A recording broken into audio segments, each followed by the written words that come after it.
happy Tuesday. I think it is. So I get interesting emails all the time from people, but the most interesting emails that I really enjoy getting are emails with documents. Documents that we can review. And this morning, or perhaps last night, I'm not exactly sure when it came in, but this morning or last night, I got a document that is an anti-racist math teacher training manual. And I started looking it over this morning, and it's a little crazy. And so I thought, what better way to review this document than to do it live on the internet with an audience? Because if I have to suffer, you have to suffer too. So that is what we are going to be doing in this stream today. We are going to be reviewing, and I don't think we're going to get all the way through it because it's like an 80-page document. But we're going to take a look at an actual real life example of a text that is used to train math teachers. More specifically, that is being used right now in a high school in the greater St. Louis area. This is not theoretical. This is an actual text that I got from an actual teacher at an actual high school in the St. Louis area just this morning. So if you would like to play along, you guys can actually read the text as well. Now, if you want to access the text, I've posted the link in the chat and I've pinned it to the top of the chat, and I've also put it in the description down there below somewhere. But what's going to happen when you click on that link is you are going to get brought to my Locals community. Locals is the best place on the internet. And what you need to do is just scroll down a little bit, because I just literally posted it, maybe not 20 seconds ago, but maybe a little bit longer ago now. But I posted it not too long ago, 8 minutes ago, in my Locals community, and you can see we have this anti-racist math PDF, and that's what we're going to be looking at, and that's what we're going to be reviewing today. So if you would like to download a copy, what you need to do is to join my Locals community, and the copy and the PDF will be right there for you to download and to peruse as well. Now, Locals is free to join, kb.locals.com, but if you want to support the work I'm doing, as always, you can become a supporter. Supporters you get perks with supporting. You can comment in the community. You can comment on posts that other people are making. You can join our 2 Zoom calls that we do every single week. We actually have one later today. If you'd like to get in on one of my community Zooms, today's going to be a great day to do it. I'm sure we're going to have a lot to talk about today. We are meeting at 6 p.m. Eastern time. And so the way you get access to that is by becoming either a monthly or annual supporter in my Locals community, which is $5 a month. So less than a cup of coffee. Or if you want to become an annual supporter, you can do that for $50 for the year, which gives you 2 months for free. And you're going to get access to 2 Zoom calls a week. You're going to get access to book club. You're going to get we're reading. Actually, I'll even show you guys. We are currently reading The Fountainhead in book club. Our next book club is going to be on September 4th at 2 p.m. Eastern time. That's Saturday. So no excuses, no needing to work, none of that. The only excuse might be that you didn't finish the book, but even like you're allowed to come to book club if you didn't finish the book. We're still going to talk about it. There's an audio version of the book. It's 35 hours long. I'm listening to it right now, but that is what we are doing for book club this time around in Locals. We'll try to choose a lighter one next time, I promise. But you can join us for that. You can join us for our Craft and Bitch. You can join the community Discord server, which is only for local supporters. So we're going to be doing lots of fun stuff. And the way you get in is kb.locals.com/support. $5 a month or $50 for the year. All right. Who is ready to take a look at this anti-racist math training document? And we're just going to see how far we get through it. But if you're ready, go ahead, type Y in the chat. Let me see how big I can make this while you guys are chatting in. We can see for ourselves. All right, that's pretty good, right? You guys can see that. That's not so bad. That's not so bad at all.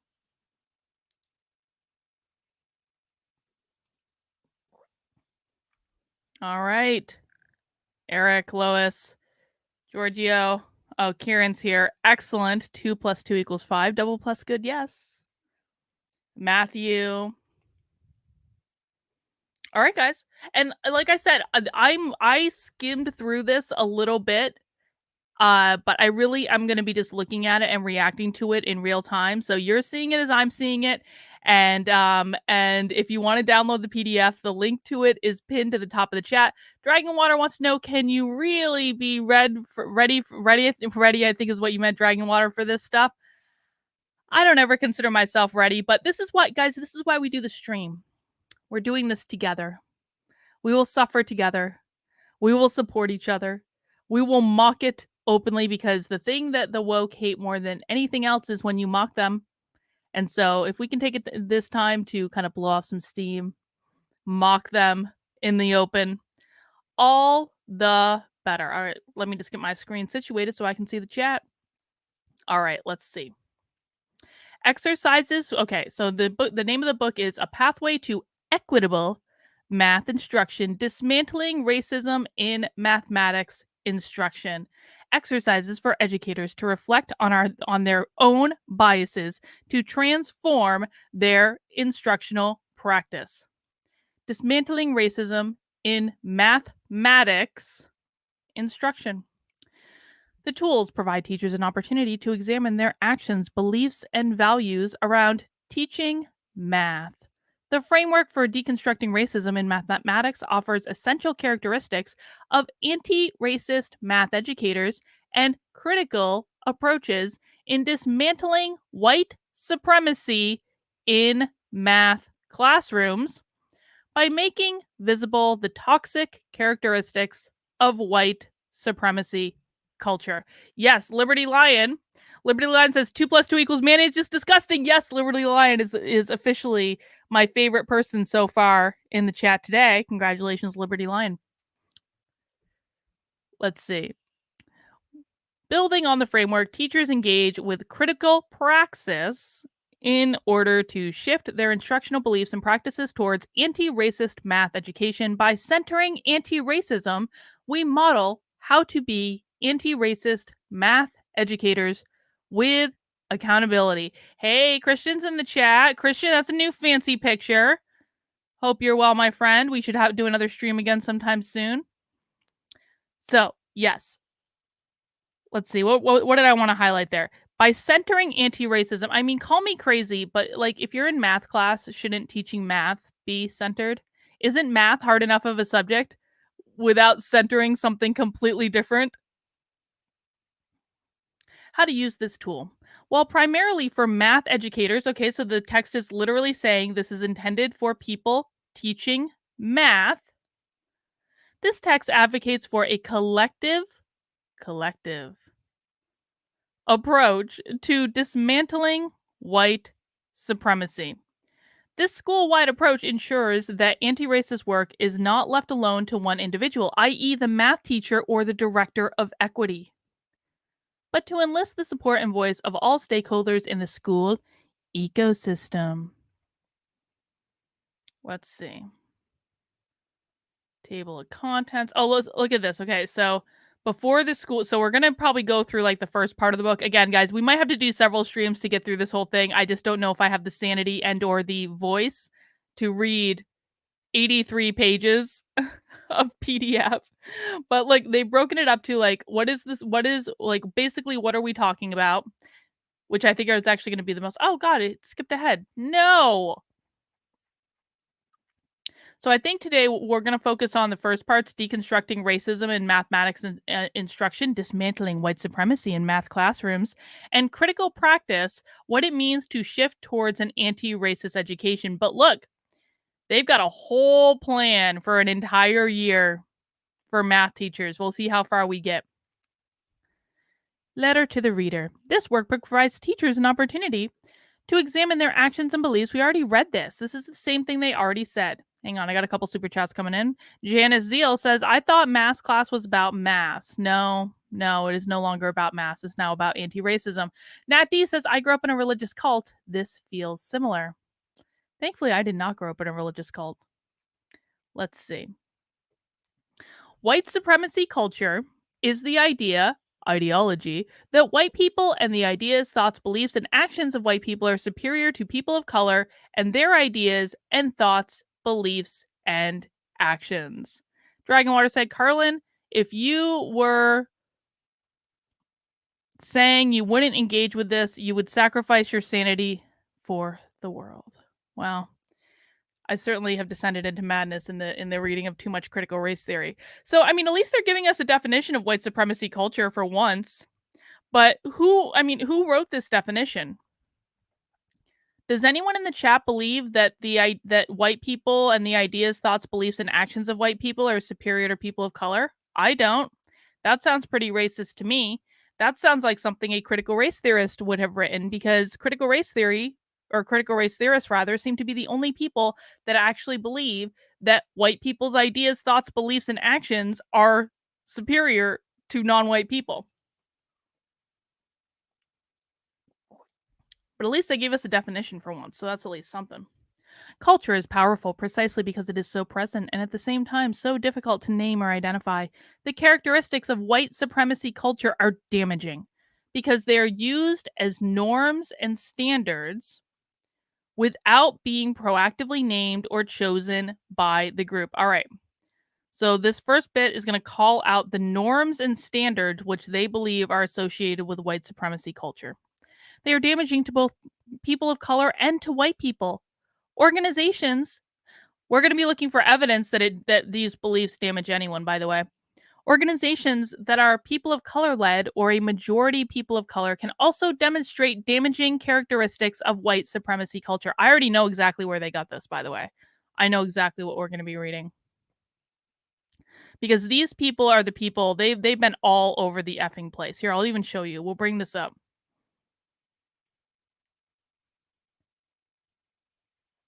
This is Oh, it's a little bit different of a document. It's not conducive to me showing in the chat right now, but I reviewed something very, very close to this document on this channel before. You guys are gonna know what I'm talking about when you see it. Dragon Water says, so much projection from these people. They are all projection all the time. The ironclad law of woke projection, as James Lindsay might say. The terms used in the engagement section of this resource are ideas presented in the Dismantling Racism Workbook 2016, notebook grounded on the work of Jones and Okun. It is important to read this article first to fully understand the terms that are identified and the characteristics of white supremacy culture in organizations. No, we're not going to read this article. We're not going to read it. Deconstructing Racism in Mathematics Instruction. White supremacy culture infiltrates math classrooms in everyday teacher actions, coupled with the beliefs that underlie these actions. They perpetuate educational harm on Black, Latinx, and multilingual students. They say that as though multilingual students can't be white, denying them full access to the world of mathematics. The table below identifies the ways in which white supremacy culture shows up in math classrooms. We see white supremacy culture show up in mathematics classrooms even as we carry out our professional responsibilities outlined in the California standards for the teaching profession using the California Standards for Teaching Profession, a framework. We see white supremacy culture in the math classrooms can show up when we are engaging and supporting all students in learning. So it is white supremacist to say the following things. There is a greater focus on getting the right answer than on understanding the concepts and reasoning. Math is no longer about getting the right answer in anti-racist math. Independent practice is valued over teamwork or collaboration. Contrived word problems are valued over the math in students' lived experiences. Students are tracked into courses/pathways and within the classroom. Participation structures reinforce dominant ways of thinking. So basically what they're saying in this first section is that if you expect students to get the right answer to a math problem on their own without working in a group on their own, you are a white supremacist. If you use word problems in your math class, you are a white supremacist. If you track students and their progress in any ways, you are a white supremacist. And if you expect students to participate in math class, you are a white supremacist. Congratulations. Jenny's getting inky with it says, we need someone to design a mirror mask so the projections of these people reflect back to them. The it's not me, so it must be you needs to go. Jenny, I might be working on that right now. Just wait till you guys get a glimpse at the super secret project I've been working on. You're gonna love it. Creating and maintaining effective environments for student learning. Curriculum developers and teachers and cultured in the USA teach mathematics the way it was learned without critical oh, this is dude. If any of you hate new math, you have this document to blame. Is what we're learning here. George Andre Veloso Nunez says, math is not about math the same way English is not about English anymore. It's about trying to bully the white teacher into admitting his white privilege and trying to fire him if he doesn't comply. Well, it's funny. I actually read an article in The Atlantic today about a liberal teacher that was complaining that he was being fired after he was told repeatedly to start presenting different points of view in the classroom. And he was like, no, I'm not. And he wasn't getting it. And so they ended up firing him. So sometimes it cuts the other way. Grandma Nay says, mount that like button, please and thank you. All right, let's see. Preconceived expectations are steeped in the dominant culture. Mistakes are addressed as failures rather than opportunities to learn. Control of classroom is valued over students' agency over their learning. Okay, so teach mathematics. So if teachers teach mathematics instead of new crazy math, they're white supremacists. If teachers have any again, going back to the first one, right? The expectations are that students are going to be able to do work on their own and solve math problems on their own. Well, those are just preconceived notions steeped in the dominant culture, white supremacist. Mistakes are addressed as failures rather than opportunities to learn. I mean, people make mistakes in math. If you don't get the right answer, you don't get the right answer. And control of the classroom is valued over students' agency. So really, students should be teaching math in the anti-racist math classroom is what I'm getting out of that. Understanding and organizing subject matter for student learning.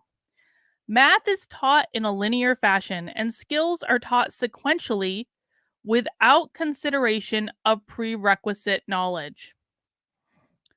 Are they suggesting, oh God, what did I just do? Okay.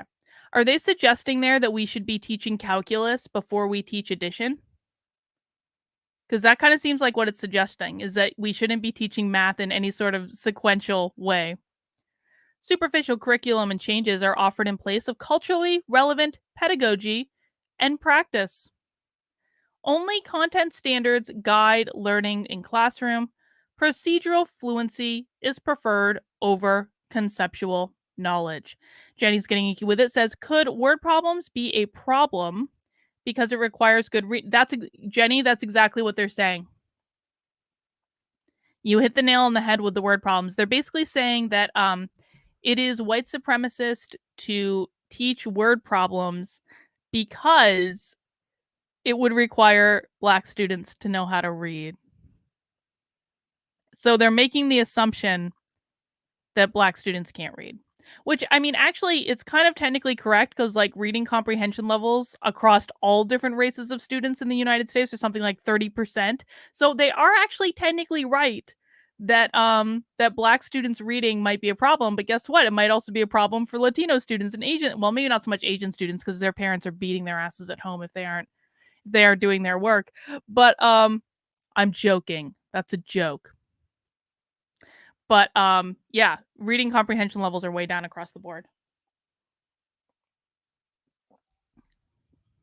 George Andre Veloso Nunez says, yeah, the student couldn't do it though. I have support from the Institute. Well, I'm doing my job well. And that's the way it should be. Planning and instruction and designing learning experiences for all students. Good math teaching is considered an antidote for mathematical inequity for Black, Latinx, and multilingual students. So what they're saying there is if there are any disparities in the grades of your math students, then you are engaging in inequitable teaching in your math class. Rigor is expressed only In difficulty, what other things could rigor be expressed by? Maybe they'll teach us. I do, we do, you do is the primary format of the class. Okay, so that's like so what this is saying is that if teachers demonstrate how to do a problem and then they do the problem with the class and then they expect the class to be able to do the problem as an individual, they're white supremacists. Assessing students for learning.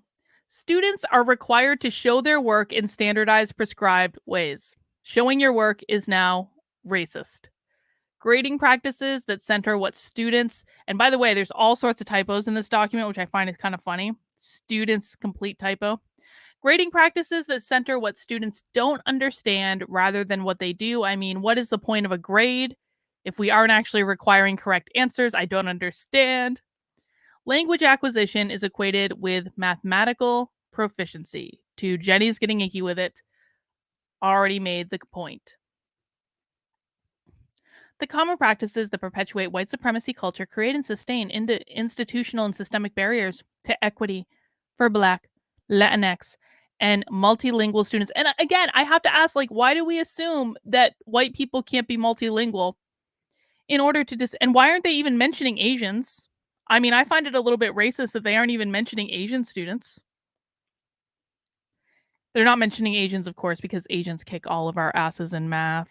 Really, math should be dubbed Asian supremacy. It should not be dubbed white supremacy. It should be dubbed Asian supremacy.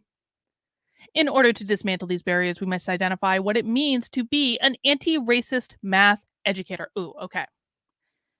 In order to embody anti-racist math education, teachers must engage in critical praxis that interrogates the ways in which they perpetuate white supremacy culture in their own classrooms and develop a plan towards anti-racist math education to address issues of equity for Black, Latinx, and multilingual students.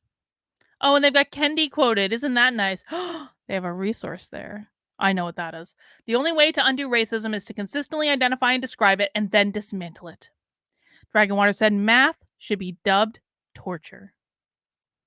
Well, that's true with or without anti-racist math, isn't it? Characteristics of anti-racist math educators. Anti-racist math educators deconstruct the ways they have been taught math to learn and teach math differently. Design a culturally sustaining math space. Use culturally relevant anti-racist pedagogy practices and curriculum. Cultivate mathematical identity so that everyone can see themselves as mathematicians. What do we think they mean by that? I have an idea of what they mean by that, but I want to hear what you guys think. What do they mean when they say cultivate mathematical identity so that everyone can see themselves as mathematicians? Moving on. Design, I'll look for your answers in the chat, by the way. Design homework policies that are responsive to the lives of students of color in order to support their learning needs. Holy shit. They're basically just saying that if you are non-white, then you should be held to different practices when it comes to turning in your homework.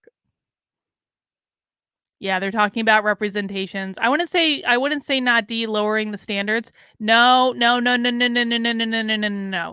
Guys, we've got to stop. We've got to stop assuming they mean lowering the standards. That's not what they mean. That is a lie that has been sold to you by right-wing influencers that don't know what the fuck they're talking about. That's not what they mean. Because, I mean, they're basically saying that we as liberal, white, bougie, rich people who are critical race theorists, we don't think that Black and brown people can be mathematicians. That's what they're actually saying. It's not about lowering the standard for being a mathematician. It's not about eliminating them completely. You guys got to stop saying that. It's really not. God. I'm sorry. I'm going to go on a little tangent here for a second. Right-wing people who don't know what the F they're talking about when it comes to this stuff really need to stop running their mouths, because these are the problems that need to be, because this focus on they're trying to lower the standards, they're not trying to lower. Why do you assume The idea of hang on, I'm gonna bring myself big on the screen for a second. The idea that these mean lowering the standards essentially is you saying, it's you saying, you as a person, anyone who said lowering the standard in the chat, what you are saying is that you do not believe that black and brown people can meet a higher level standard. That's racist. I don't think you mean it that way, but that's what you're saying. This is the same thing that came up with the United Airline training program or whatever when they were saying they were trying to recruit more women and people of color, which was just an arbitrary standard, by the way. It was an arbitrary goalpost for admissions. Like what people were saying when they were saying, "Oh, they want to lower the standard. They want to lower the standard." Literally, what people were saying is that they did not believe that women and people of color could achieve a higher standard. That's racist. That's not any less racist than what's in this document that we're looking at, guys. Like, stop listening to right wing influencers. They don't know what the F they're talking about, and they're making you sound effing racist. And I don't think you mean it that way. Again, I don't think you mean it that way, but it's just like not true. All right, let's see. And you guys can get mad at me in the chat for saying that all you like, but like when you're saying that you don't think that black and brown people can meet higher standards, that's racist. I'm sorry, it is. And we shouldn't we need to be listen, when we're fighting back against critical race theory, our perspective on this has got to be above goddamn reproach. If you're saying things that sound racist, you are setting up the left to take advantage of it every single time. Women can meet higher standards, black people can meet higher standards, Latin people can meet higher standards. Asians are kicking all of our asses anyway.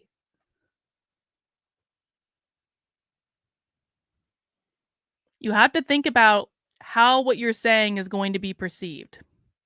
And right wing influencers oftentimes don't know what the F they're talking about. All right, moving on. Hang on. I think I missed a super chat. Enigma, most parents are clueless and don't monitor what their kids learn. Well, that's the parents' fault, isn't it? They're over medicated and half drunk while trying to maintain failed marriages and relationships. Too many loser parents out there. I agree with you, but what we experience will be the sum total of what we give. What we experience is the sum total of what we contribute to the situation. So we are getting exactly what we deserve right now. We all deserve this based on the sum total of all of our contributions. We all deserve this. Yeah, but if you know they can meet their standards and then you're saying that it would lower the standards in order for them to like be able to do it, that's those two things don't connect. They don't. George Andre Veloso Nunez says math can be seen as the most equitable subject. The result of any calculation is the same regardless of who makes them. That's exactly correct. All right. Recognize the name and mathematical strengths of students of color and teach them to recognize those strengths in themselves and others. I mean, I would hope that we would be recognizing and naming the mathematical strengths of all students, not just the students of color. Intentionally integrate physical movement in math. What the hell? Intentionally integrate physical movement in math classes. Why do I think they're putting that in there? Are they inadvertently saying that black students are better athletes? And therefore we should have physical movement as part of math?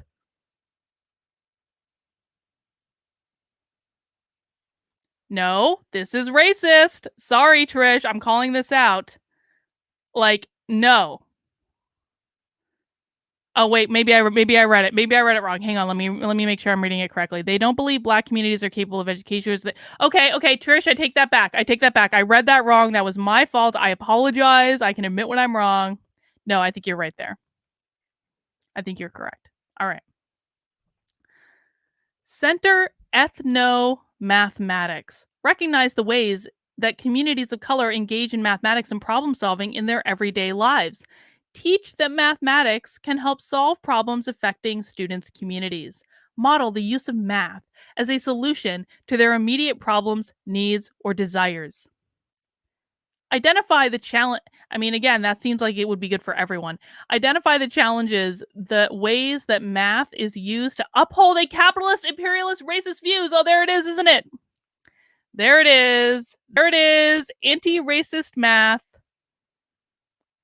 Math upholds capitalist, imperialist, and racist views, and therefore math is racist because it upholds capitalism.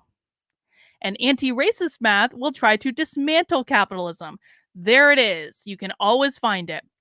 Dragonwater, possible black people are more likely to be kinetics learners. Maybe. I don't know. Yeah, exactly, Kieran. Ding, ding, ding. Exactly. Capitalism will always end up in there somewhere.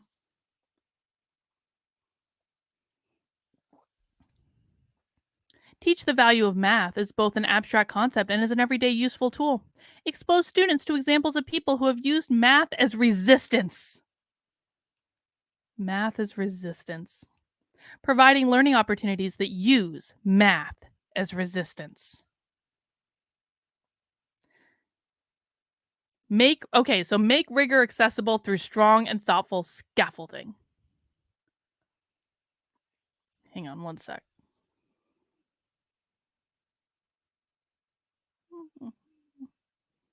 Oh shoot. Hang on. I'm getting a text from someone. Oh my god.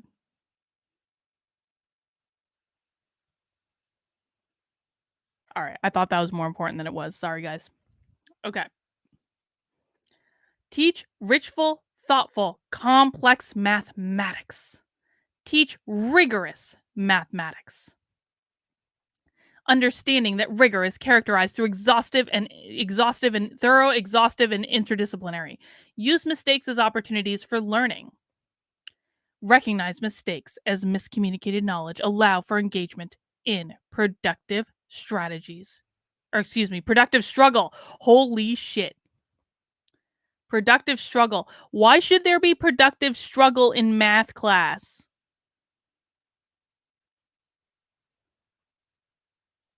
What's number 4? Okay, some struggle is in learning is good, but there is a key distinction to be made between productive struggle and destructive struggle. Productive struggle allows for students the space to grapple with information and come up with the solutions for themselves. It develops resilience and persistence and helps students refine their own learning strategies. In productive struggle, there is a light at the end of the tunnel. Learning goals not only are clear, but also achievable. Although students face difficulty, they grasp the point of the obstacles they face and they will overcome these obstacles in the end. I actually don't think that sounds that bad. All right, I'm actually on board with this. I'm okay with this.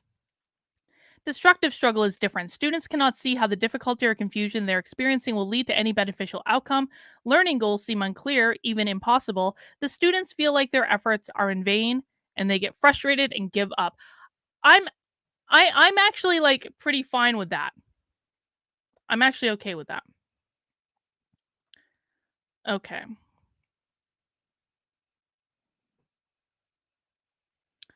Let's see. Prepare students of color to close the gap in access to STEM fields. Teach students of color about the career and financial opportunity in math and STEM fields. Again, like, why can't we just teach all students about that? Why does it just have to be students of color? Why can't we teach all? Do these people just assume that white students just know about opportunities in math and STEM fields? That makes no sense at all. George Andre Veloso Nunez says 2 plus 2 equals 0.00202. Almost everything goes to the government and they'll give you the scraps and you should be happy for it. That's what they are teaching. That's exactly right. That's communism math right there. Immersive communism math. Discourage them to disrupt the disproportionate push out of people of color in those fields. Invite leaders and innovators of color working in STEM fields to meet your students. I mean, again, I have no problem with this last one. And they even said meet your students and not your students of color. I mean, I actually don't have any issue with like inviting leaders and innovators of color to, meet students, like whatever, that's fine. Embrace and encourage multiple and varying ways of sharing, showing, and communicating knowledge, relying on teamwork and collaboration as much as possible. Not everyone works in a team setting. Not everyone learns best in collaborative ways, just the way it is, especially with math. In math, you have to learn how to do it on your own. Teach mathematics through project based learning and other engaging approaches. So, we're not supposed to teach math anymore. We're supposed to have science projects or like reading projects or some such nonsense. Actually, not reading. Reading is white supremacist. Provide multiple opportunities for students to learn and teach each other. Well, then, what is the point of teachers? If all we want is for students to teach each other, then what is the flipping point of teachers in the first place? Support students to reclaim their mathematical ancestry. Intentionally include mathematicians of color. Fine. Expose students. And by the way, guys, I really don't have a problem with intentionally exposing to people to intentionally exposing students to like people of color throughout history. I have no issue with that. No one should have an issue with that. It's not that's not the problem. The problem is when you put so much emphasis on teaching like based through feelings that you don't actually teach real history. If you can very easily teach real history or real social, I guess like I'm missing the word, but like real things that are going on in the world that impact people of color, you can teach those things without teaching anti-racism. It's not the same thing. Expose students to math. And by the way, like how many of you, I'm just out of curiosity, because like I did pretty well in math in school. Like I was always just really good at math. And so they put me in like all these advanced classes. But like I never met mathematicians in high school. Did any of you have any mathematicians like any mathematicians of any race? Like I didn't meet a mathematician. I don't even think I've met a mathematician to this day. That's a lie. I kind of dated one. But he wasn't really a mathematician, he just had a degree in math. He's like a computer scientist. Dragon Water, my problem is math has nothing to do with history. Teach history in history. Well, I mean, like, I don't have a problem with there being like a day on the history of math. I really don't. Like, fine, whatever. But like, it's not as though high schools are bringing in mathematicians to speak to their classes. Like, this doesn't even make sense. Yeah, like I don't see anyone in the chat who's saying that they had a mathematician come and talk to their class.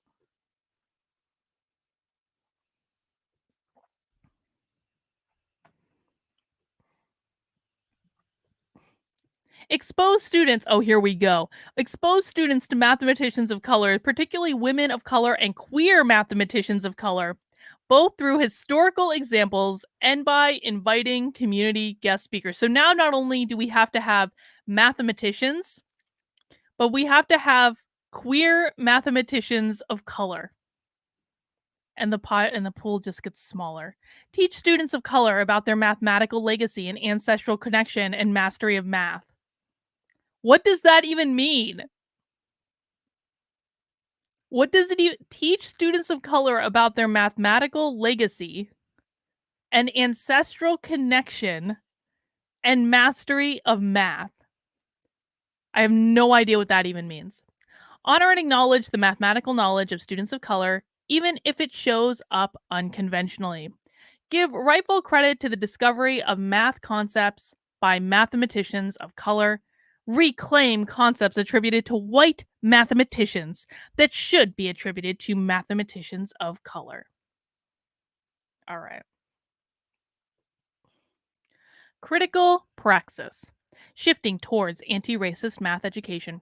Teachers, in order to shift your practice towards anti racist math education, it is necessary to critically examine the ways in which white supremacy culture permeate your math classrooms. These exercises are designed as a year-long process of reflection and planning in order to identify the ways in which your practice may perpetuate white supremacy culture and creating a plan for dismantling it using an anti-racist approach. So, what's so insidious about this is the fact that they've given them a year-long process to follow. This is not just read the book and do the exercises. This is, we want you to follow a year-long progress or a year-long process, rather. Guys, in the chat, so pop quiz, in the chat, Why do you think this book is asking them to follow a year-long process? I have an idea. I want to wait for your answers. Why would this book tell teachers, math teachers, to follow a year-long process to dismantle white supremacy in their math classes? Scott says so that it never ends. Kind of.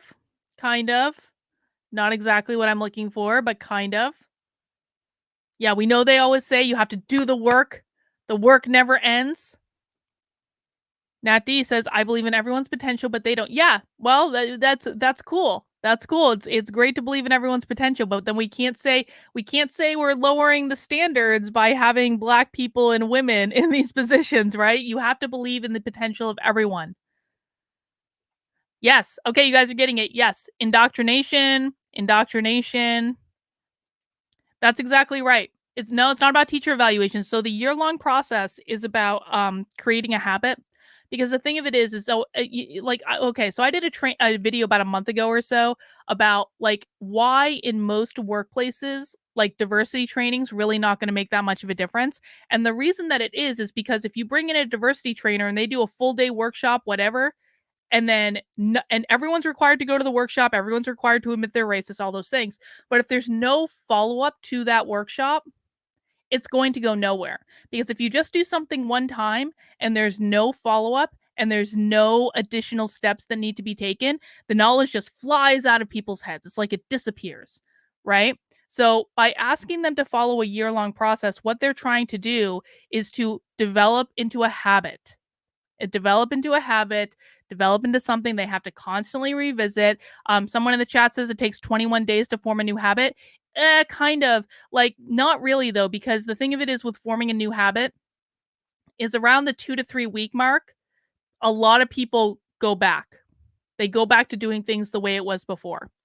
Okay. So what ends up happening when people are trying to form a new habit is it's like 2 steps forward, 1 step back, 2 steps forward, 1 step back, 2 steps forward, 1 step back, 2 steps forward, 1 step back. And so it actually takes a lot longer than 21 days to build a new habit.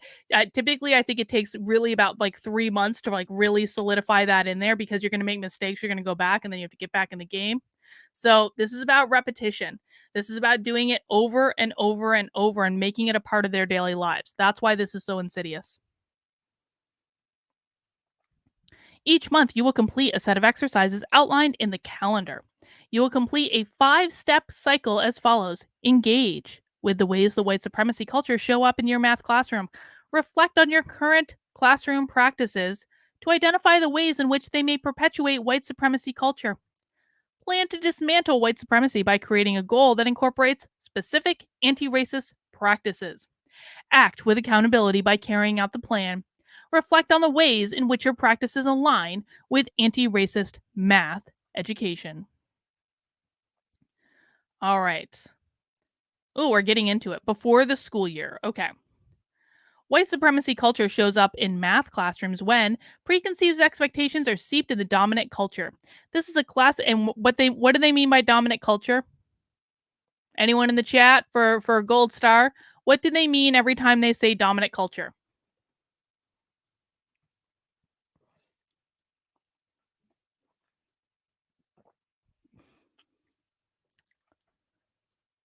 Dragonwater says, "Have an awesome day. It's time for me to get ready for work. May your sanity survive these documents. Best wishes, everyone." Thank you, Dragonwater, for dropping by. I appreciate it. Yep, white people, Dragonwater for the extra gold star says capitalism. Yes, David Skidmore also says capitalism. Yeah. Yeah. That's advanced. I was just looking for white people, but that's advanced. They do mean capitalism, by the way. Every time they say whiteness, what they mean is white people every time they say whiteness, what they mean is the owner of the power structure. Okay? The owner of the landlords, for example, landlords. Can black people be landlords? Of course they can. But if they are under this ideology, they're considered white or multiracial whiteness, or engaging with whiteness or assimilating to whiteness, because they're owners of the power structure.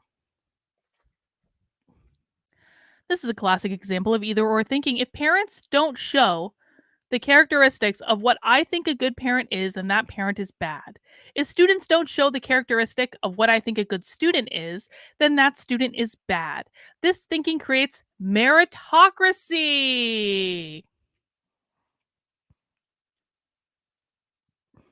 Ding, ding, ding, ding, ding.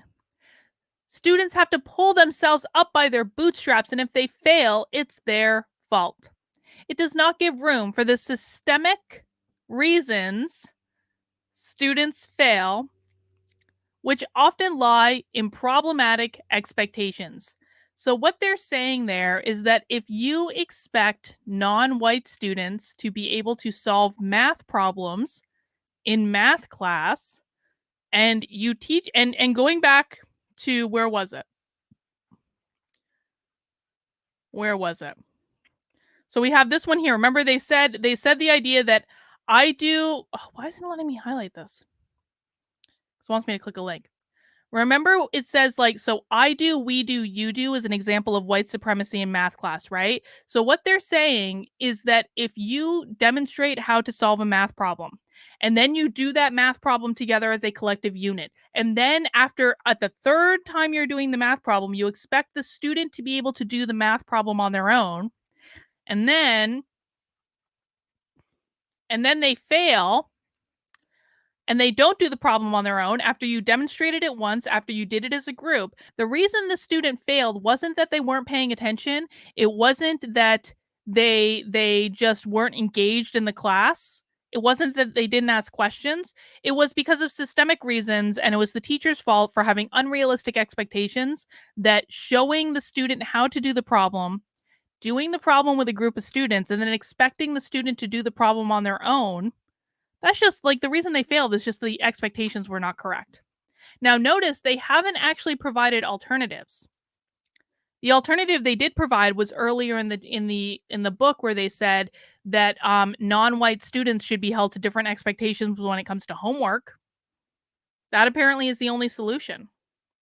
So when we're talking about lowering standards, we can talk about lowering standards from the perspective that they don't expect Black students to turn in homework.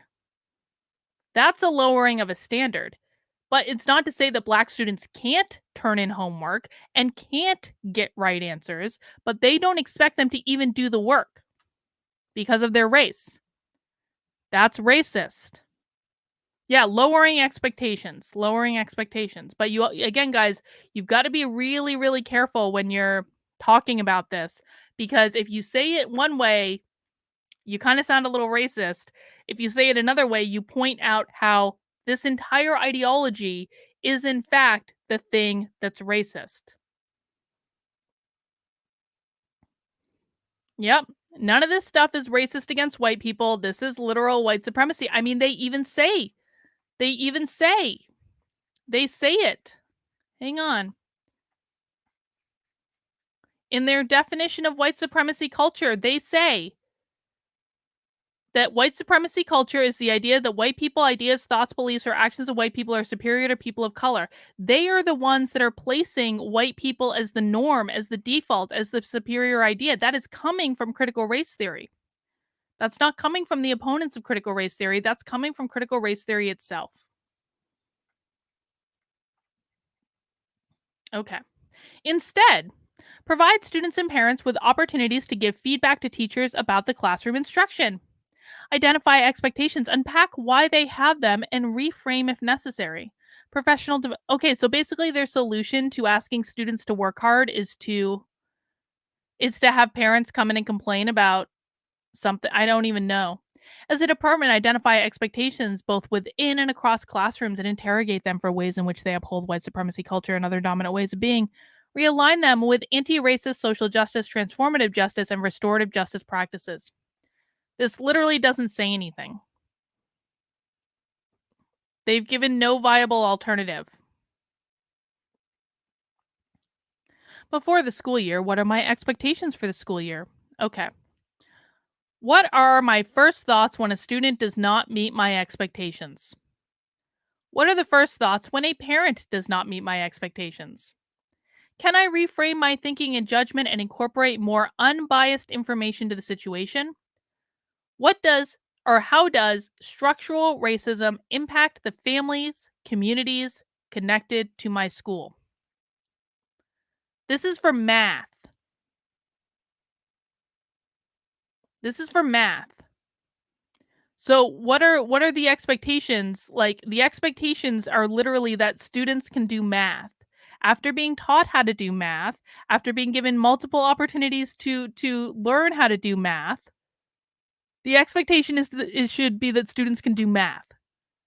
But they're talking about reframing those expectations to incorporate more unbiased information.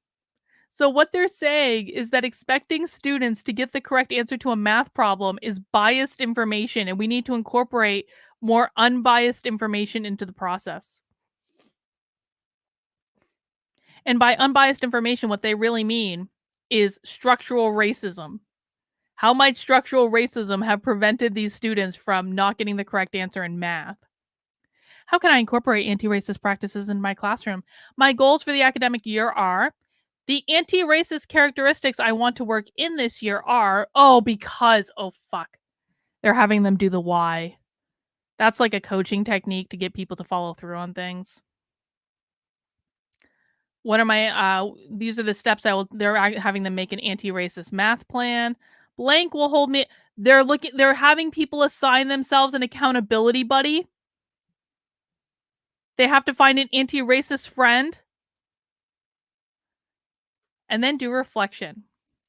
What helped me or hindered me in carrying out my plan? In what ways can I continue this work next month, even if I shift my anti racist praxis to a new focus?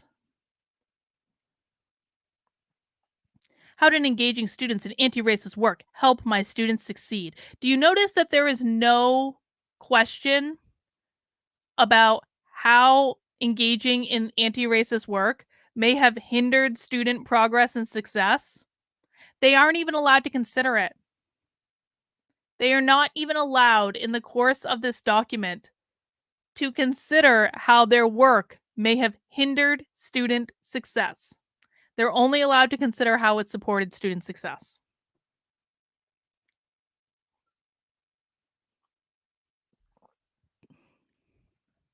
All right. September, who are my students? A critical centering on dynamic community languages, valued practices, and knowledge means that educators don't see student languages, Navajo, what is an African American language? I don't even know. Spanish, standard English, literacies, e.g., hip hop, poetry, social media, street art, or ways of being, e.g., spiritual beliefs, ways of relating to adults and elders, as somehow marginal or to simply be added to the existing curriculum. Rather, these facets of selves, communities, must be centered meaningfully in classroom learning across units and projects. Listen, man, I have wacky spiritual beliefs. You guys know that. But I never insisted that my spiritual beliefs take center stage in math class.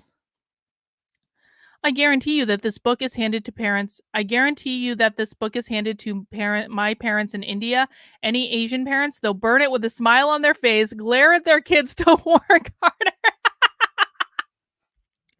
This is not math, and I failed math. Yeah, that's exactly what Asian parents would do. They would like Asian parent. This is why Asians are not mentioned in this book.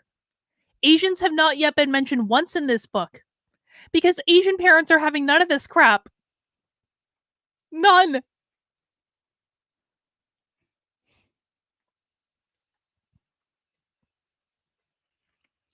Students are tracked. Language acquisition is equated with mathematical proficiency. Okay.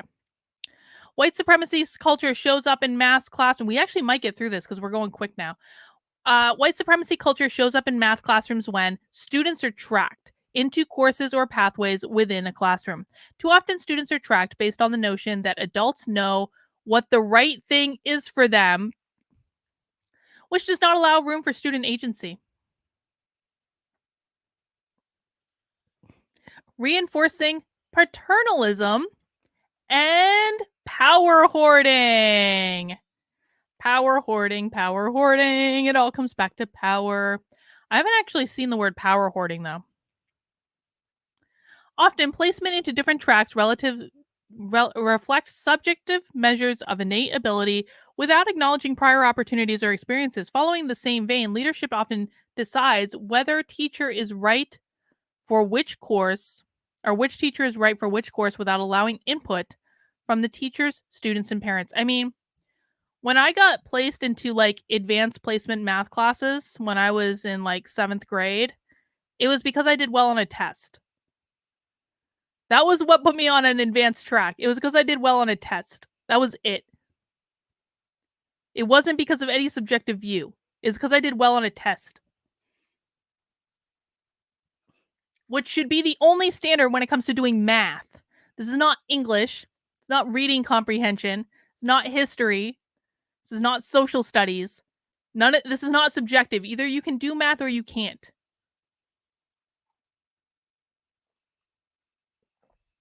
Yeah, I did well on the test because I was good at math. Not that I liked math. I didn't like math at all, but I was good at math. Instead, provide students with opportunities to give feedback to teachers about the classroom and instruction. Verbal example: fist to five. How well do you understand what we talked about today? What the hell does that mean? Fist to five? Is that like that? Is that what that means? That's a little gross to do in a classroom, to be honest. How well did I teach this today? Classroom activity: exit tickets or surveys to ask students to identify how well teachers taught, what helped them learn, what got in the way of their learning. Professional development: conduct regular surveys and disaggregate data on teacher practices. Consider how students are tracked even within your classroom. Identify ways of tracking inside the classroom, like seating charts, pairings, and groupings, and conduct walkthrough to assess the extent to which tracking is occurring and offer alternatives. I guess I really don't understand what they mean when they say tracking. Like, how is a seating chart tracking?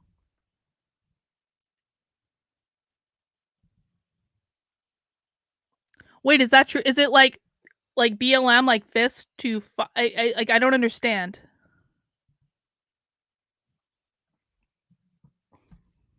Consider how students are tracked. Okay. Learn the ways that tracking can have a negative impact on student identity and mathematical achievement. How are they even defining tracking? They haven't defined it. Find what the students learned equals test. Tests are white supremacy. Too often, students are tracked based on the notion. So, is tracking the idea that adults know what is best for children? Is that what they mean when they say tracking? I'm pretty sure that's it. Incorporate a more robust course selection process that allows for multiple perspectives, including student, parent, teacher, student, parent, current and previous teachers, advisors, and others who might also have relevant information. Challenge the notion that if students did not pass one course, they will not be successful in the next. Wow. So, what this is saying is that if students, okay, so like how I took math was it was like you did algebra 1 and then algebra 2, then pre-calculus, then calculus 2, right? That's like like a sequential math education. Then I quit cuz and never did math again. But like algebra 1, algebra 2, pre-calc, like I think geometry may have been in there somewhere. Maybe geometry was in algebra. I don't remember. Algebra 1, algebra 2, pre-calc, calculus 1, calculus 2. What they're saying is that if I had gone to like if I had done algebra 1 and had passed and then went into algebra 2 and failed, my failure in algebra 2 was not an accurate way to assess if I should move on to pre-calculus. And that even if I failed algebra 2, I still should have moved on to pre-calculus because, well, not me because I'm white, but like if I wasn't white, like it would be challenging the notion that if a student did not pass one course, they will not be successful in the next course. So they're literally saying that if you fail math in 8th grade, you should still move on to math, like in a more advanced math in ninth grade. Does that seem problematic to anyone else? That seems problematic to me. Create a process to ensure you are intentional about meeting the criteria of Senate Bill 3. I don't know what this is. So again, guys, this document is specifically like I got it from someone in the greater St. Louis area. This document is literally being used to train teachers in the greater St. Louis area, but it's mentioning California an awful lot. And so I'm pretty like obviously this was developed for California in some way, but I don't know what this bill is of the California Mathematics Placement Act of 2015. I don't know what that is. How do I group my students for collaborations in small group work? Ability, homogeneous or heterogeneous according. Okay. Who is not present in the gifted and honors courses? What it's assuming there, what teachers are going to have to write for this one, who is not present in the gifted or honors courses, is they're going to have to make note that like what the book wants them to say is that we need more black and brown students in gifted and honors courses, not we should, only be putting people in gifted and honors courses that pass the damn test. Because passing a previous course of study in math is no longer necessary to move to advanced levels. How do stakeholders, students, parents, teachers, and counselors come together to share what they think the placement should be for intervention? Oh, so now we have students and parents setting what we think should be the standards for advanced placement math courses. Nothing could go wrong with that plan at all. And then they have the same kind of like the same accountability plan. And again, they have the same questions of how am I helping my students succeed by being an anti-racist, not of course assessing how this may have held them back. Who are my students? Language acquisition is equated with mathematical proficiency. A common misperception is that students who are negotiating language are uncomfortable to communicate their mathematical knowledge. Hang on. A common misperception is that students who are negotiating language, what does it mean to negotiate language, do we think? Are unable to communicate their mathematical knowledge. This reinforces quantity over quality when teachers reduce math teachings to things that are more easily Oh my god.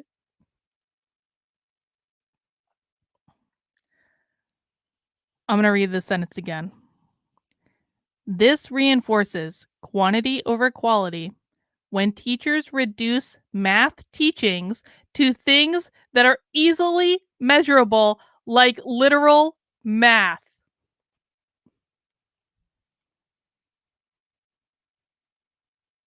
This document literally says that literal math is racist.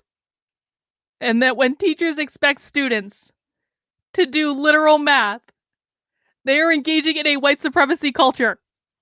That's what it says right there. Like literal math.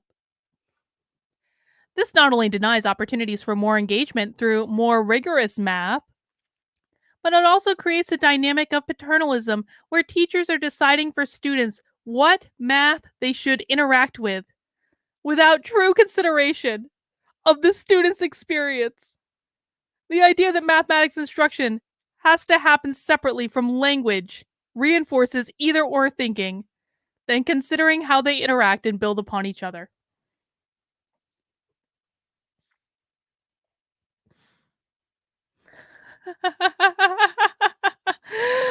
All together now, we are all so fucked. We are all so fucked. I just want to point out that future engineers are going through this training. Future engineers are taking math from people who are teaching this nonsense and are not being expected to learn how to do math. We are so screwed. It's not even funny how screwed we are. Instead, treat mathematics as a language that everyone is learning while authentically centering students' home Languages. Classroom strategies, color coding ideas, learning vocabulary in student languages, visuals, and kinetic learning, representations of learning without words. They want them to do like a Rubik's Cube or something. Classroom activity, multilingual Freyer model for definitions and concepts, as a department engaged with language acquisition professional development that is contextualized in mathematical understanding.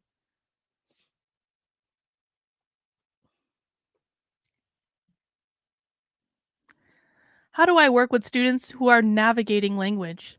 In what ways do I communicate mathematics non verbally? In what ways do I honor students' native tongues and incorporate them into my classroom? Holy shit.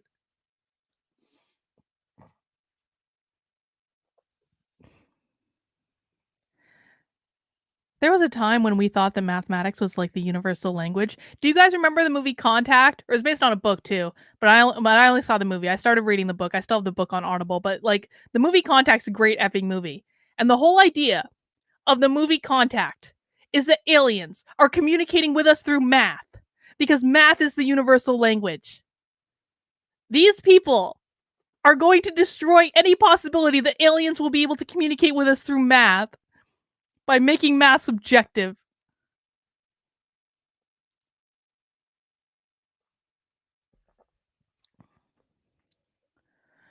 Carlin, what do you suggest parents do to fight back? Well, it's funny that you asked that because I literally posted a video on this channel yesterday with highly specific advice that parents can use to fight back. So if you guys ever have questions about what I think parents should do to fight back, there are a whole bunch of videos on this channel. There was one that was posted yesterday with really specific recommendations. Take a gander and subscribe to the channel if you haven't already. I do post daily content around news, politics, culture, mostly focusing on this woke nonsense crap. So if you are not yet subscribed to my channel, go ahead and subscribe. If you think you're subscribed, just give it a double check because YouTube might have unsubscribed you. And if you're inclined to turn on notifications to make sure you get served my content or get notified when I go live randomly, because I don't always do it on the same schedule, make sure you've got all the boxes checked, guys. That's all I'm saying. All right. What am I teaching? Universal access to the content standards requires that educators apply a strong equity lens as they plan their instruction. This requires intentional focus on crafting teaching methods that are not only aligned to the standards, but that are designed with students, their identities, cultures, assets, and needs at the center. Equity has been the focus of more NCTM president's messages than any other topic. Yet there is no mention of equity in the Common Core state standards, and accommodations for English/learners' languages are in an appendix, something only the tenacious teacher will find. Yeah, critical alien theory. They're going to ruin aliens for all of us.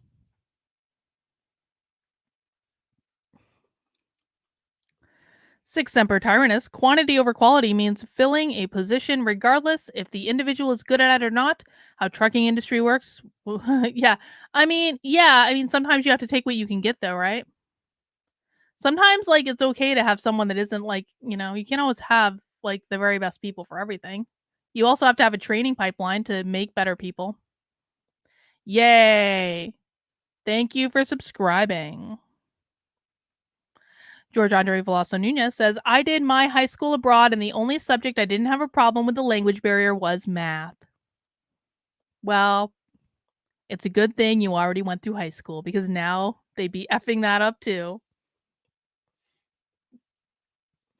The aliens are going to appear one day and like tell us all off. They're going to tell us that they're very disappointed in us. While access to grade level content for every student is the okay, so this is content standards guiding learning in the classroom, which is racist. While access to grade level content for every student is the responsibility of schools and essential for equity, a focus on content alone is insufficient for achieving meaningful mathematical power for all students. When only focusing on content without applying a culturally responsive lens or strategic scaffolding, there is a risk of perpetuating white supremacy and inequalities. A hyperfocus on individual standards requires teachers to function under a system of urgency to cover all the material that will be on the test and not focus on the actual learning of the big ideas. This approach is not only disengaging, it also limits opportunities for teachers to connect the content to students' lives in meaningful, relevant ways. No. Don't even joke about that, Kieran. No. The aliens are the only hope we have for saving us. That's it. If the aliens are woke, we are so screwed. Instead, frame mathematics learning within the context of students' lives and link them to the standards. How do I manage the conflicting demands of the time I have to teach all the grade level standards and knowing my students need to learn math at a deeper level? Well, like, okay, so how many grade level standards are you teaching in one class? I mean, how many grade level standards are you teaching within one class? That doesn't even make sense. How do I negotiate what learning should happen in the classroom? What is the danger? What is the danger of only teaching content based instruction? And they have the standard ones. Okay. October. White supremacy culture shows up in math classes when procedural fluency is preferred over conceptual knowledge. Though many educators value conceptual knowledge, we often assess and test skills rather than concepts, solidifying the notion that skills are more important. Too often, this occurs because our systems expect math teachers to prepare students for what is easily measurable, reinforcing both quantity over quality and sense of urgency. Do you guys remember what they said about quantity over quality in the previous section? So again, this book is saying that the system expecting math teachers to prepare students for what's easily measurable, they might have written like literal math at the end of this sentence. That's what they said. When they say easily measurable, they mean did they get the math problem correct? Also, many teachers prefer to teach procedural fluency so students engage with more complex problem solving because they believe that they have to do the basic or computation skills before they can apply the mathematics. Is is math different than is math different than computation? I'm so confused. Also, many teachers prefer to teach procedural fluency so students engage with more complex problem solving because they believe that they have to do the basic or computation skills before they can apply the mathematics. The book is trying to separate doing math, solving a math problem, from mathematics. They're saying these are two different things. That's because objectivity is white supremacy. We're going to find that out in a second. But the idea also reinforces objectivity by requiring a singular path for learning, which oftentimes is not necessary. This is related to sequential thinking without interrogating the need for that particular sequence of learning. In addition, many teachers are more comfortable teaching skills based work, and if they do more often, they are reinforcing their own right to comfort. What they're saying is that if teachers require that math problems are objectively answered correctly in math class, they are facilitating a white supremacy culture because objectivity is white supremacy. They are also saying that they are forcing their students to learn in a particular sequence. Again, algebra 1, algebra 2, pre-calc, calculus, calc 2, whatever. They're forcing students to learn in sequence, which is also white supremacist. And the reason that the teachers might be requiring a correct answer and also forcing their students to learn in sequence is that they're just trying to make themselves more comfortable, which of course is also white supremacists.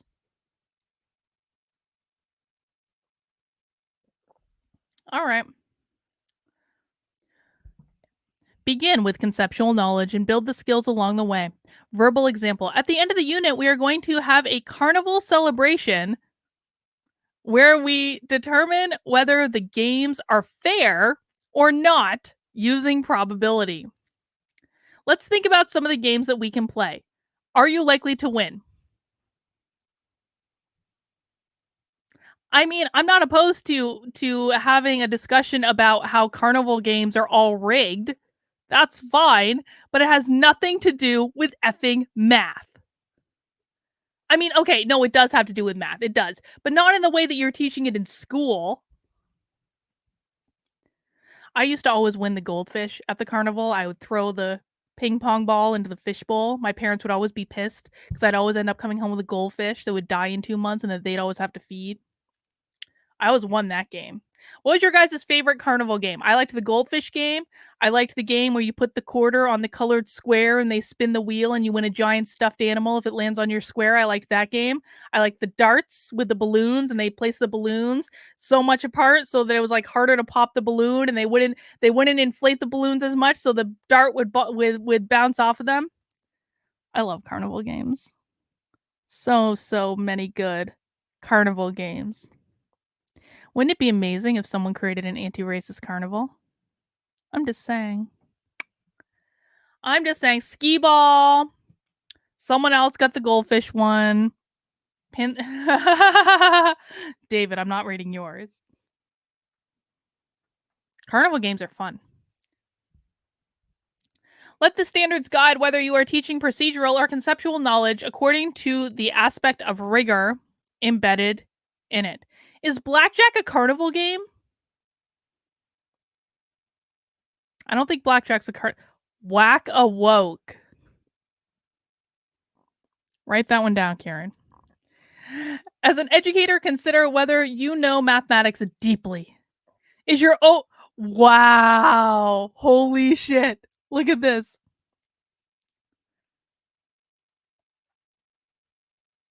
As an educator, consider whether you know mathematics deeply. Is your own lack of conceptual knowledge the reason you are uncomfortable teaching conceptual knowledge? They're basically saying that math teachers don't like if you're just expecting objective answers to math problems. They're saying that the reason as a math teacher you would only accept correct objective answers to a math problem is not only racist, but it's also just because you don't understand the deep conceptualization of mathematics. And the reason that you expect your students to answer questions correctly is because of your discomfort with that conceptual knowledge of math. As a department, select one topic or unit and unpack all the math in the topic. What are the underlying concepts? What skills are needed? How does it connect to these topics? I don't actually think that that's bad. Do I value my students gaining conceptual knowledge over procedural fluency? Is it is it is it of equal importance to me? How about the ability to apply their learning to new situations? Do I value that ability? How do values in the class? Okay, I'm just gonna skip over these. I'm bored with these questions. I'm bored. You guys, as a reminder, if you want to take a look at this PDF, it is pinned to the top of the chat right now. You can download it in my locals community. The PDF is there for your review. You can download the whole thing. And while you're at the locals community, just join my locals at the same time. Locals is free to join. It's the best place on the internet. November, how am I authentically including Black, Latinx, and multilingual students? Good math teaching is these are PDFs. We'll have to look at those later. Okay, let's see. Good math teaching is considered an antidote for mathematical inequity for Black, Latinx, and multilingual students. Best practices for math pedagogy often exclude the unique needs of Black, Latinx, and multilingual or migrant students.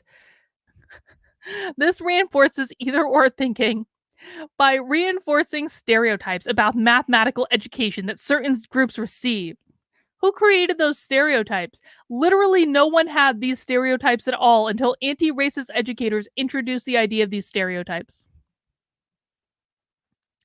It allows the defensiveness of Western mathematics to prevail without addressing underlying causes of why certain groups of students are underperforming. A characterization that should also be interrogated. It also presupposes that good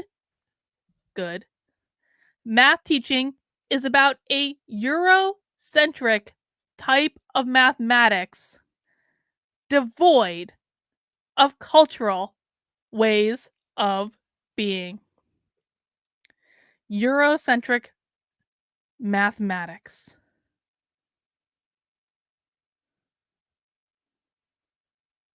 Okay. Learn about the authentic cultural ways of teaching and learning that represent your students in the classroom. As a department, study ethnomathematics and incorporate into all classrooms. That's it. That's it. That is the only suggestion that they give, is that you have to study ethnomathematics. Okay. What do I consider is good math teaching? What have I learned about the system I work in and how it affects the acad— Are those 2 articles? Oh. It just leads to— oh, wow. That's funny.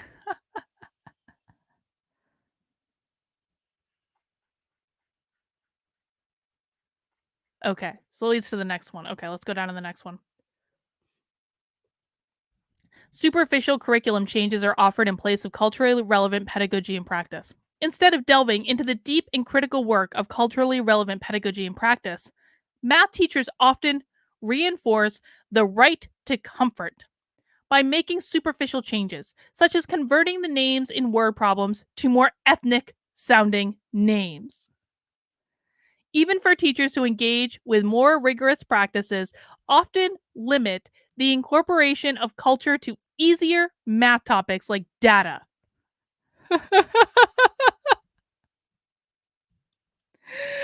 God forbid we do easier math that includes data.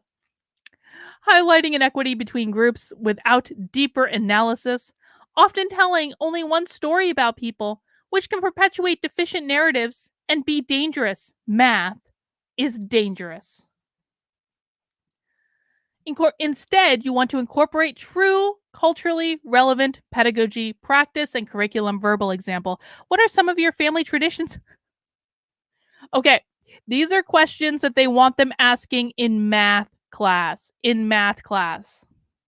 What are some of your family traditions that you're proud of? Would you be okay if we brought some of those traditions into the classroom?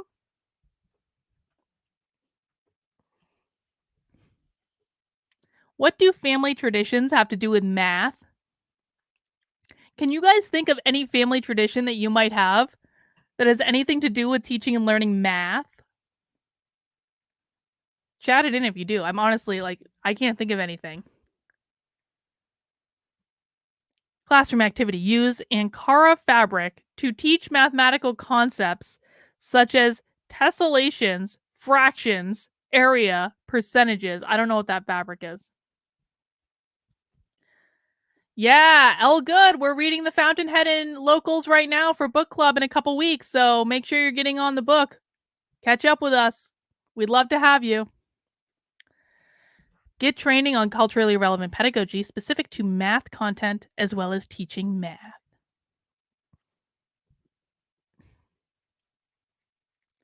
December. How did I learn math? Elsewhere, I've argued that the practices of school mathematics in the United States regulates the child by privileging algebra calculus over geometry or I had to take both geometry and algebra and calculus. Rule following over rule breaking. Western mathematics. Culture. Oh, Western mathematics is culture free. Over ethnomathematics, recognizing that even academic mathematicians are a culture. The standard algorithm over invented or international algorithms. Abstraction over context. Just pretend this is the real world. Mind over body. Logic over intuition. And encouraging. We should be doing math by intuition. Apparently, that's what ethnomath is. And encouraging students to critique the reasoning of others over appreciating their reasoning. So if a student gets the wrong answer in math class, then we should appreciate their reasoning instead of correcting the answer. All right. White supremacy culture shows up in math classrooms when the curriculum developers and teachers enculturated in the USA present mathematics the way they learned it without critical reflection. This reinforces the idea that there's only one right way to do math, which may not serve all students.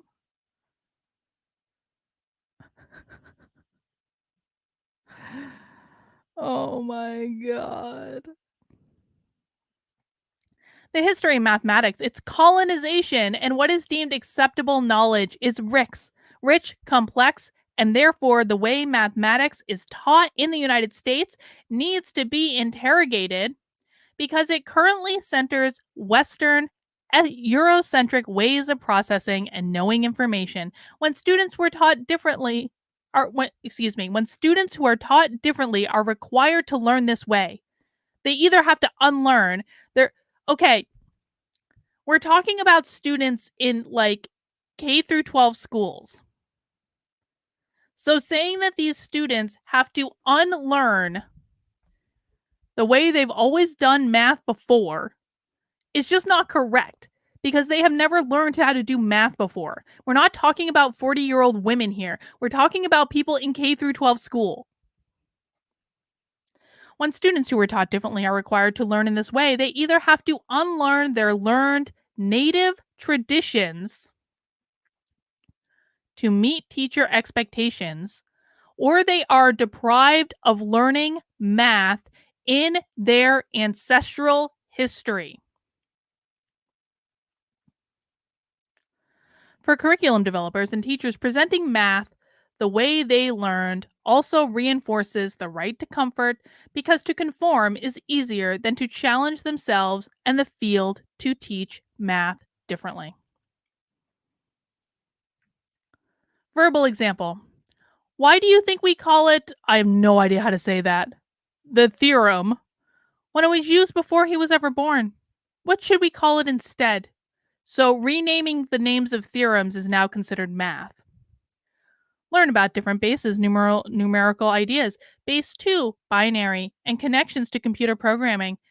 How the tribe in Nigeria used base 20, and how the Mayans conceptualized the number 0 before the first recording of it. Learn the history of mathematics. Take a course. Go to a conference. Read historically and culturally accurate books. Use the resources in this workbook. Focus on the different approaches of learning concepts.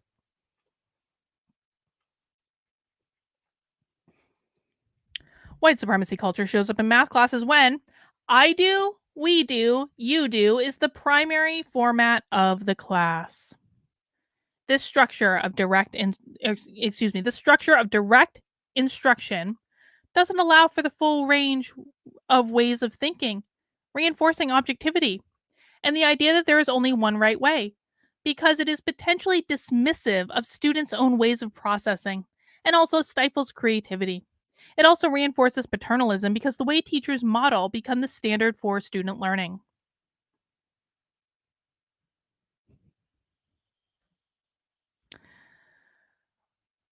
What might you do instead? Verbal example.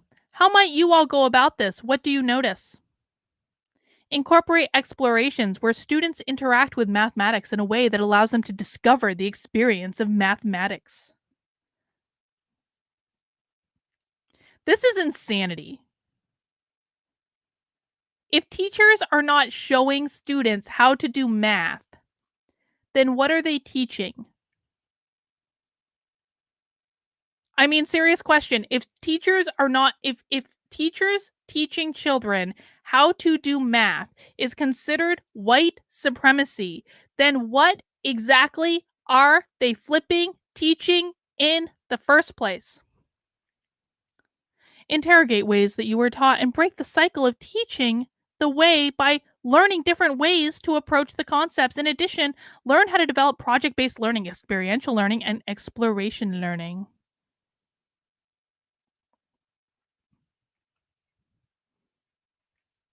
How do I teach math? White supremacy culture shows up in math classrooms when math is taught in a linear fashion and school or skills are taught sequentially without true understanding of prerequisite knowledge. While some mathematical skills and concepts build off each other, the forced construct of linear teaching reinforces objectivity. A prime example is how matrices is considered a pre calculus standard even though the only math skill needed as a prerequisite is arithmetic. This is highly detrimental to students because they are systemically deprived of knowledge that they could access due to false constructs.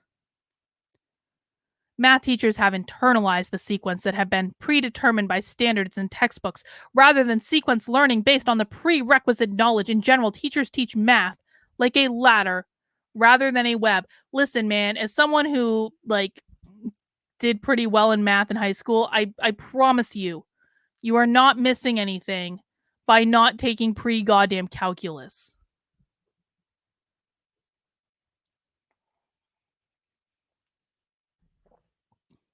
Grandma Nay has to run, but wants you to make sure that you've mounted that like button. Thank you, Grandma Nay, for dropping by. I appreciate it. Note, this is particularly harmful to students in the era of COVID-19 and distance learning. While it is concerning that students may have gaps in knowledge, the idea that they cannot access grade level material presupposes and reinforces that the cumulative ways in which math is taught in the United States is the only right way of teaching and learning. While some things do in fact build upon each other, sometimes it is also a false construct of knowledge. It is important that teachers don't fall into this trap of linear teaching. Reorganize your classroom teaching around concepts and teach them more like a web rather than discrete sets of knowledge. How does this connect to what you learned in the past? How can you use this knowledge today? Okay, spoiler alert, you will never use calculus in real life for most people. I mean, maybe engineers use calculus, I don't know, but you're never going to use high school students are never going to use calculus in real life. So this isn't even applicable to high school students. They are never going to use calculus in real life. As a department, consider vertical alignment in high school courses outside the traditional course. Currently, Common Core state standards allow for this. The schools often don't use it. Yes, Common Core state standards is definitely the standard by which we should be holding ourselves to. Rigor is expressed only in difficulty. White supremacy culture shows up in math classrooms when rigor is expressed only in difficulty. Too often in math, we limit the definition of rigor to difficulty rather than its full complexity, including thoroughness, exhaustiveness, interdisciplinary, and balancing, conceptual understandings, procedural skills, and fluency and application. This allows math teachers to shy away from complex problems and tasks instead of streamlining teaching like we are spoon feeding it in fear that students can't do the work and reinforcing right to comfort and quantity over quality. This discomfort with emotion and feelings, which is also apparently quantity over quality, leads to the sentiment math makes people feel stupid and it hurts to feel stupid. And rather than addressing the implications behind this statement, we instead make the content easier so that students are more likely to understand. This is highly problematic because it assumes students can't rather than giving them the opportunity to engage with rigorous mathematics.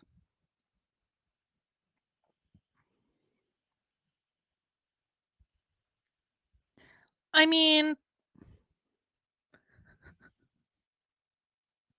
this allows okay, hang on. I need to read some of this again to make sure I understand what I'm reading. Too often in math, we limit the definition of rigor to difficulty rather than its full complexity, including thoroughness, exhaustiveness, interdisciplinary, and balancing conceptual understanding, procedural skills. This doesn't say anything.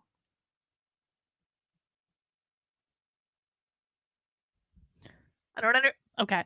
This allows math teachers to shy away from complex problems and tasks. So what they're okay, I think I get it. I think I get it. What they're saying is that when teachers require students to do math in a linear way, to progressively like learn one concept and then build on that concept, and to objectively answer the problems. When teachers require students to do it in that way, they are only doing it because they are uncomfortable with emotions and feelings. And students might feel stupid if they get the wrong answer,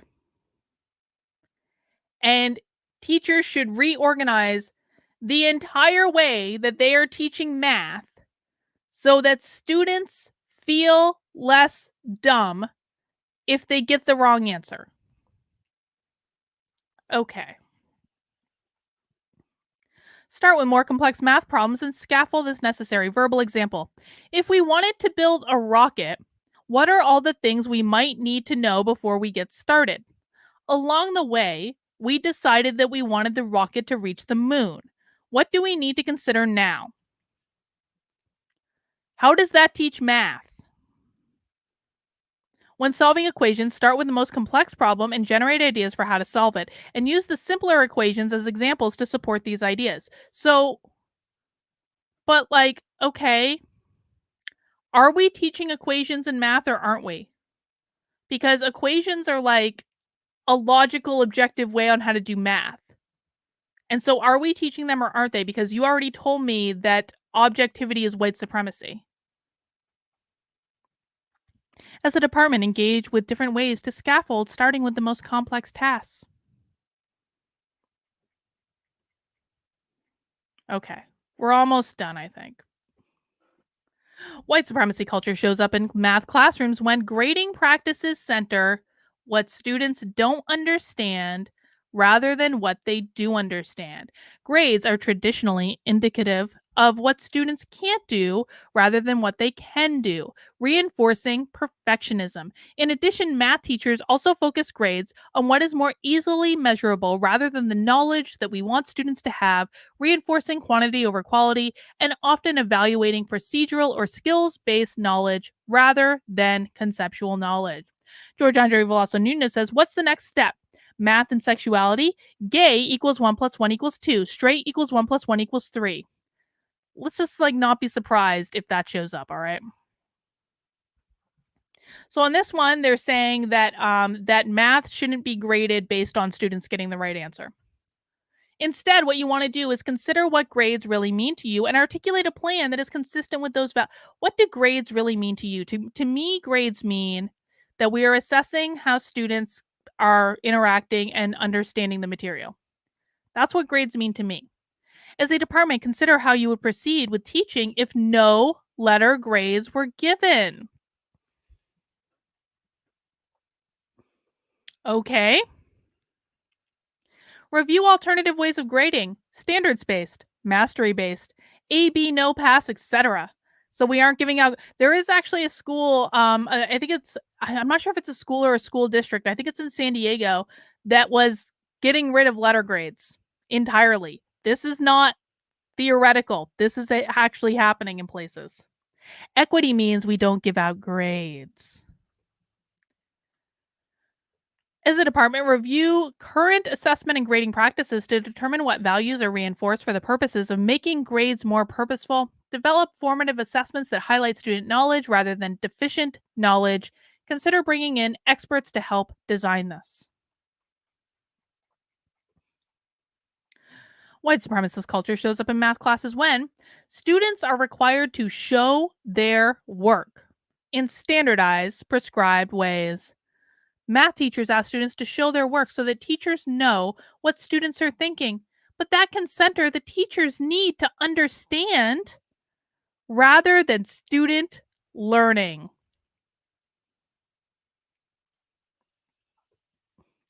Teachers should seek to understand individual student perspectives and focus on students showing their work in ways that help students learn how to process information. Isn't it funny that, like, if we're talking about Like, they consider individualism a form of white supremacy. They do. They consider rugged individualism to be a form of white supremacy. But isn't it then funny that they're saying that if teachers don't take the individual needs of students into consideration in math class, then they are engaging in white supremacy. So it's like you damned if you do, damned if you don't. If you treat students as individuals, then you are a white supremacist. If you don't treat students as individuals, then you are a white supremacist. Instead, ask other questions that will demonstrate learning when it is not clear to you how students know the answer. If you are working with a fellow mathematician who is absent this day, what might you tell them to help them learn it? Number talks, where students have to engage in mental mathematics, not limited to computations. Wow. As a department, solve complex problems without writing and share with each other about that process. So, they also, by the way, consider writing to be a tool of white supremacy. Like in organizations, they consider it white supremacy if you're taking like a memo. So I guess white supremacy exists in schools when you're writing stuff down too.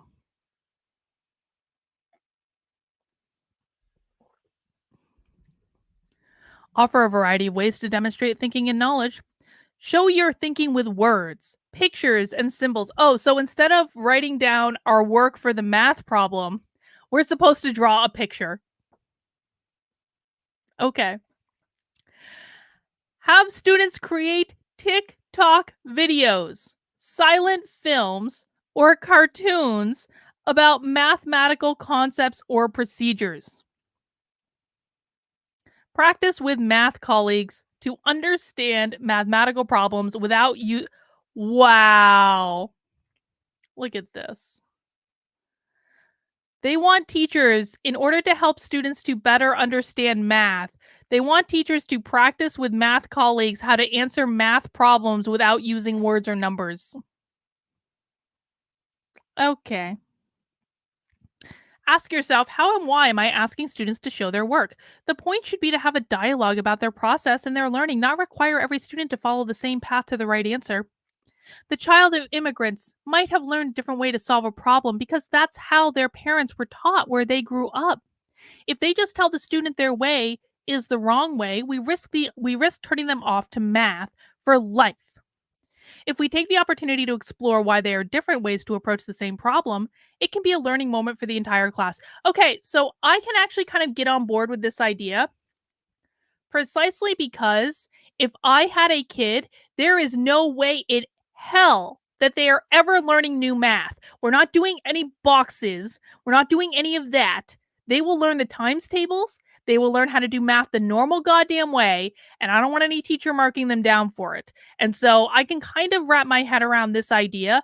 But at the same time, I can also acknowledge that I do not want teachers screwing around with practicing how to do math problems without words or numbers. And I don't want students creating TikTok videos to demonstrate their knowledge of math.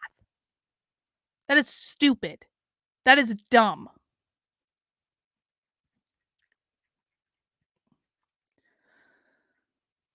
White supremacy culture shows up in math classes when contrived word problems are valued over the math in students' lived experiences. Often the emphasis is placed on learning math in the real world, as if our classroom is not a part of the real world. This reinforces notions of either or thinking because math is only seen as useful when it is a particular context. However, this can result in using mathematics to uphold capitalist and imperial ways of being and understanding the world. There it is again. Ding, ding, ding. Capitalism. Bill M says, I have a BS and MS in math. The math question is, how many milligrams of Tums will I need to get through this PDF? Well, Bill, that is a question that you're going to have to answer by yourself. I wish you the very best of luck, my friend. The PDF is linked in the description below, also pinned to the chat somewhere, and you can find it in my locals community. Instead, consider the daily ways that students interact with mathematics in their communities and use those to provide context for mathematical problems. Verbal example: if I'm walking forward, how might I represent that with numbers or symbols? What the fuck?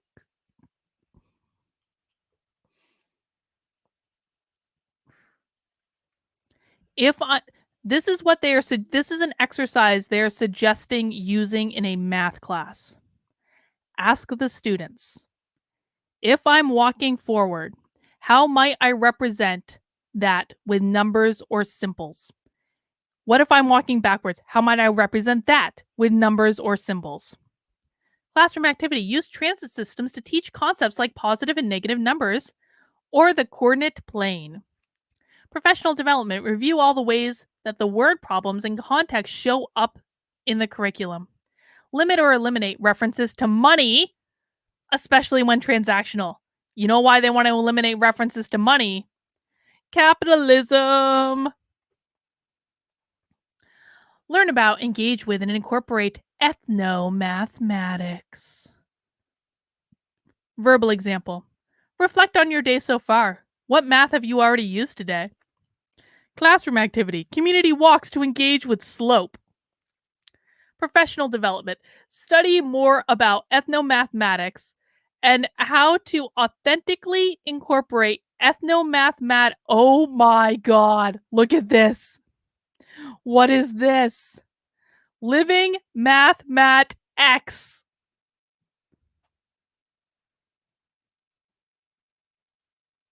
Living Math. You guys seeing this? Hang on, I'm gonna make it bigger. Living Mathmat X. What the hell? Hang on, I need to open up this PDF. What the hell is this? Holy shit. There's a whole paper titled Living Mathmat X Towards a Vision for the Future. And it is 25 pages long, and I will not be reading it in this stream.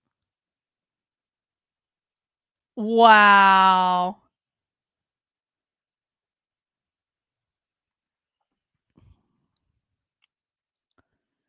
Hang on, I want to get it as big as possible for you guys while still being able to read it myself.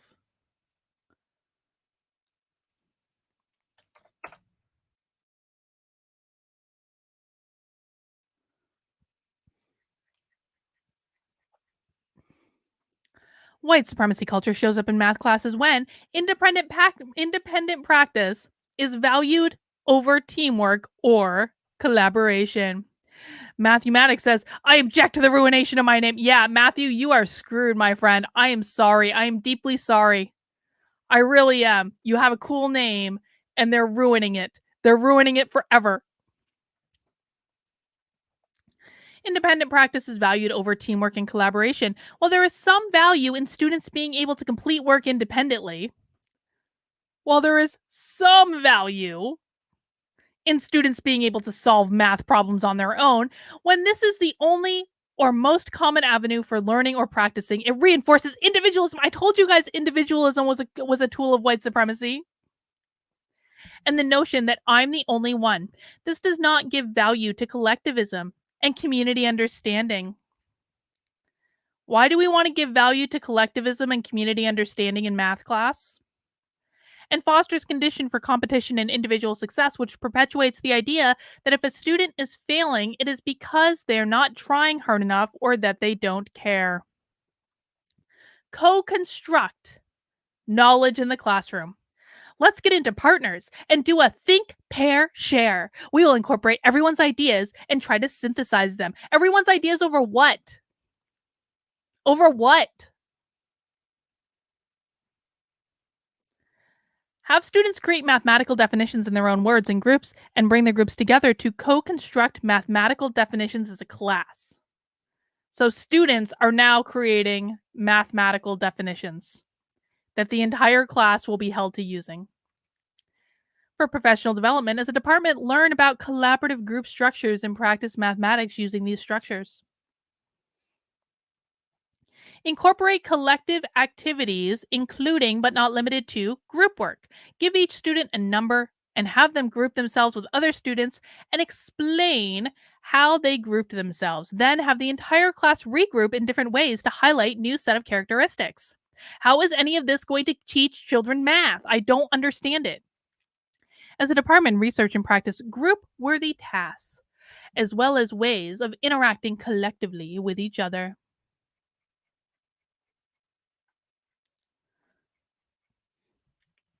A white supremacist culture shows up in math classrooms when there is a greater focus on getting the right answer than understanding concepts and reasoning. Upholding the idea that there is always right and wrong answers perpetuate objectivity as well as fear of open conflict. Some math problems may have more than one right answer. Well, no. I mean, not really. And some may not have a solution at all, depending on the context and content. And when the focus is only on getting the right answer, the complexity of mathematical concepts and reasoning may be underdeveloped, missing the opportunities for deep learning. I mean, okay, so we have at least one mathematician in the chat who has a master's degree in math. Like, is it true that some math problems may have more than one right answer in terms of like the context of it being done in like a K through 12 school? Is that true? I mean, maybe it's been a while since I was in math class, so I don't know. Instead, choose problems that have complex, competing, or multiple answers. Verbal example: come up with at least two answers that might solve this problem. So if I give you the problem of 2 plus 2 equals 5, 2 plus 2, I can't give you an answer yet because there's more than one right answer. If I give you the problem of 2 plus 2, and then I say, come up with at least two answers that might solve this problem, does that seem problematic to anyone else? Challenge standardized test questions by getting the right answer, but justify other answers by unpacking the assumptions that are made in the problem. Deconstruct multiple choice. Given a set of multiple choice answers, students discuss why these answers may have included. Can also be used to highlight common mistakes. Professional development. Study the purpose of math as education and re envision it. Schooling, as we know it, began during the Industrial Revolution when precision and accuracy were highly valued. What are the myriad of ways we can conceptualize mathematics in today's world and beyond? They just said that teaching math was developed in a time that valued precision and accuracy.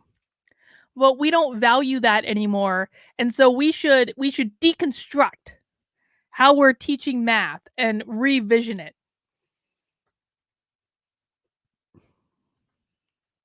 Engage with true problem solving. What are some strategies we can use to engage with this problem? Using a set of data, analyze it in multiple ways to draw different conclusions. Professional development. Study the art of the problem solving by engaging in rich, complex mathematical problems. Consider whether your own content knowledge is sufficient to allow you to problem solve through math without the strategies you typically use. When right goes wrong. Of course, acknowledge it. Holy shit. Of course, most math problems have correct answers. But sometimes there can be more than one way to interpret a problem, especially word problems, leading to more than one possible answer. I mean, I'm just glad that they're acknowledging that most math problems actually do have a correct answer. When teaching math teaching math isn't just about solving specific problems. It's about helping students understand the deeper mathematical concepts so they can apply them throughout their lives. Students can arrive at the right answers without grasping the bigger concept, or they can have an aha moment when they see why they got an answer wrong. Sometimes a wrong answer sheds more light than a right answer. Well, that's true. That is true. However, the ultimate goal of this is to get the students to understand how to develop the right answer.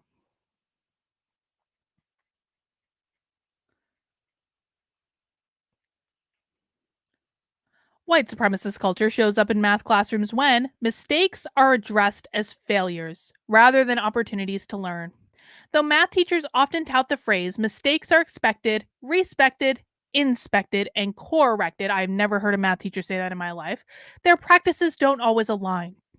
Teachers often treat mistakes as problems by equating them with wrongness rather than treating them as opportunities for learning, which reinforces the idea of perfectionism that students shouldn't make mistakes and paternalism. Teachers or other experts can and should. Okay, so paternalism is the idea that teachers and experts should correct mistakes.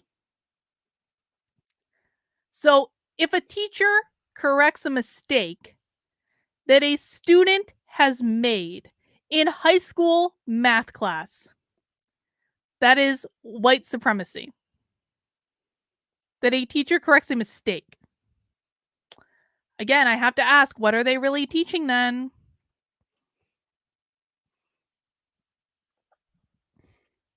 Instead, identify what is right about the thinking and highlight the mistake in what is factually or procedurally accepted. Verbal example, you recognize that you had to combine the constants 27 and 9. Could you explain your thinking? Okay. Classroom activity, error analysis worksheets that highlight what is the right idea behind the mistake. Professional development, learn to distinguish between a mistake and a misunderstanding. A mistake typically happens when knowledge is secure, and a misunderstanding or misconception occurs when knowledge is not yet solidified or is solidified incorrectly. Professional development in teams cross questions that you can practice on colleagues so that they can be refined to better identify ideas.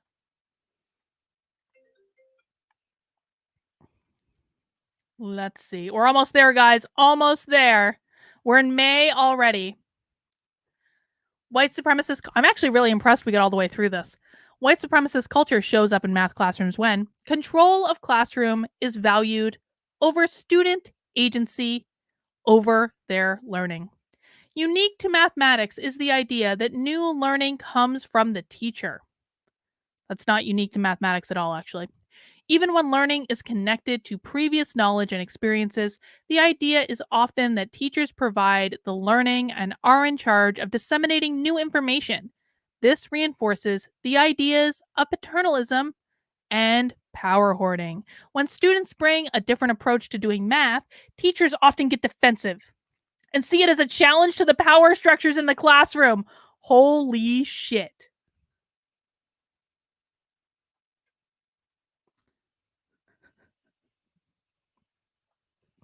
You can tell this was written by a group of little Marxists because they're like when students question the teacher is only uncomfortable because they are questioning the power structure of the classroom. Instead, teachers should learn from students. Verbal example. I thought that we were supposed to add right here, but I just can't figure it out. Can you help me out? Classroom. Oh my god. They're suggesting the teacher say this to the students. The teacher is trying to teach them a math problem in which they're supposed to add, and the teacher is supposed to say to the student, "I I thought we were supposed to add here, but I just can't figure out how to add. Can you help me out?" Yes, that absolutely evokes confidence. Doesn't that evoke confidence in all of you? Classroom activity, flipped learning where students teach concepts to other students. Professional development, shift to learn to shift your position to a facilitator rather than a knowledge giver by having someone observe your classroom specifically to identify. Wow. They're suggesting that teachers have other people observe their classroom specifically to identify the way that power is distributed.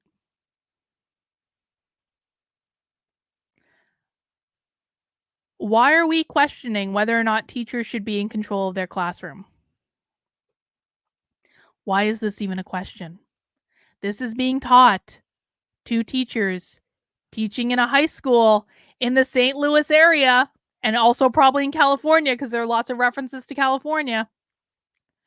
Using thoughtful questioning to solicit mathematical thoughts rather than telling. Verbal example. What would a mathematician who is confused ask about this question? Classroom example. After students demonstrate knowledge of a topic, have them play a game where they can explain their topic to a fellow mathematician and a skeptic. Develop their own reflexive questioning and explaining in all three roles. Professional development. Do a lesson plan review and write out all the possible questions that can be asked based on the plan. Then look at the sorry guys, then look at only the questions and evaluate whether or not they are good thought-provoking questions. Determine whether better questions should be asked or if the lesson should be planned differently. White supremacy culture shows up in math classrooms when participation structures reinforce dominant ways of being. Classrooms are often microcosms of the world around us, reinforce dominant or white ways of being. I'm glad they called that out specifically.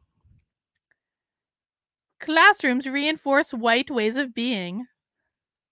For example, small groups of students receive their teachers' attention throughout instruction, and a few students are typically called on to participate in classroom discussions, reinforcing the notion of perfectionism. The pattern of students who fall into these categories often mirrors societal norms. Are they suggesting that we shouldn't call on white students in class? Another common participation structure is pairing students as helper and helpee. This reinforces paternalism and other power structures that identify students as either being good or bad at math.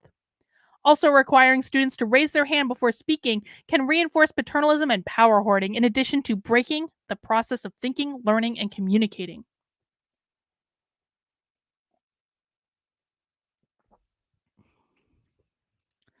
Instead, we want to create multiple ways of participating that honor a myriad ways of thinking and being. For a verbal example, for this section, feel free to work alone, in pairs, trios, or quads. Classroom activity. Community circles are storytelling circles incorporating. Oh my God. For a classroom activity in math class, community circles are storytelling circles incorporating dance, music, song, call and response, and other cultural ways of communicating. Professional development. As a department, practice math using different participation structures and employ them in the classroom as appropriate. Implement the 5 practices for orchestrating productive mathematics discussions, where teachers learn how to select students for sharing their answers according to different methods and solution pathways instead of randomly calling on students. Yes, we are going to solve math problems through interpretive dance. Who wants to do an interpretive dance to solve a math problem? All right. White supremacy culture shows up in math classrooms when preconceived expectations are seeped in the dominant culture. This is a classic example of either or thinking. If parents don't show the characteristics of what I think a good parent is, then that parent is bad. If students don't show the characteristics of what I think a good student is, then that student is bad. The thinking creates meritocracy in the classroom. Students have to pull themselves up by their bootstraps, and if they fail, it is their fault. It does not give room for the systemic reasons students fail, often which lie in problematic expectations. Instead, provide students and parents with opportunities to give feedback to teachers about the classroom instruction, identify expectations, unpack why you have them, and reframe as necessary.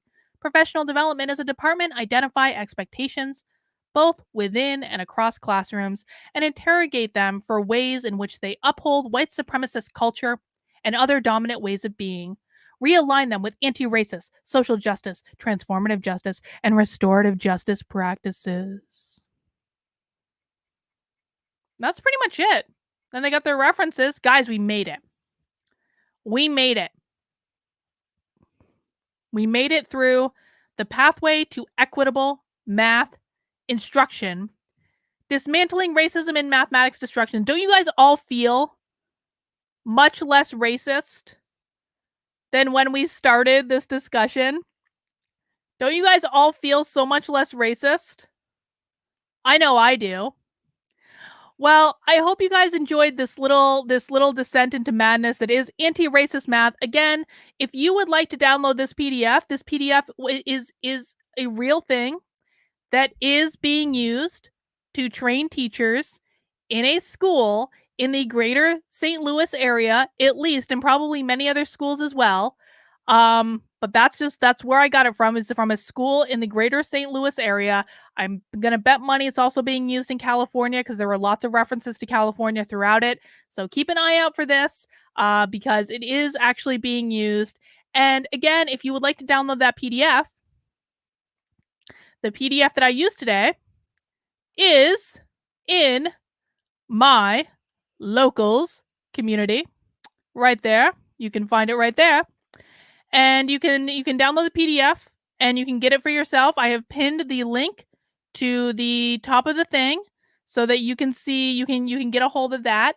And it's also in the description below. And of course, while you're there, definitely join my locals community. You can join for free. You don't have to pay anything to get a hold of that PDF. That PDF is freely available to anyone in the locals community. So you're welcome to do that. And then if you want to also become a supporter in my locals community, hang on, let me get that up real quick. We do actually have a community Zoom later on today. Ping! We do actually have a community Zoom later on today, which you can join, but you have to become a supporter to do it. $5 a month or $50 for the year, and you can get access to 2 community Zoom calls a week in my locals community. You can get access to book club. We're reading The Fountainhead right now, to debate club, which is going to happen at the end of the month, which actually I have debate participants ready to go. I have one debate participant ready to go. I need to get another one. But we're going to be doing that real soon. We do lots of fun stuff in my locals community. Locals is the best. Definitely give us a join and you won't be, I mean, I don't think you'll be sorry. I think my community is awesome. George Andre Veloso Nunez says, this document reminds me of the episode of The Simpsons when their school got segregated between boys and girls and Lisa pretended to be a boy. Well, I mean, that'd be totally cool now, wouldn't it? And Matthew Maddox says, just remembered, have you heard of the YouTuber Teak? He did a video on Himmler's non-German SS. It's related to the "you ain't black" idea. I have not, but I will check that out. All right, guys, that's all I've got for right now. I will be back later for Nothing Remotely Controversial, 9:30 tonight with Joshua, which is a lot more fun than what we just did. But thank you for spending some time with me. Take care. I'll see you guys soon.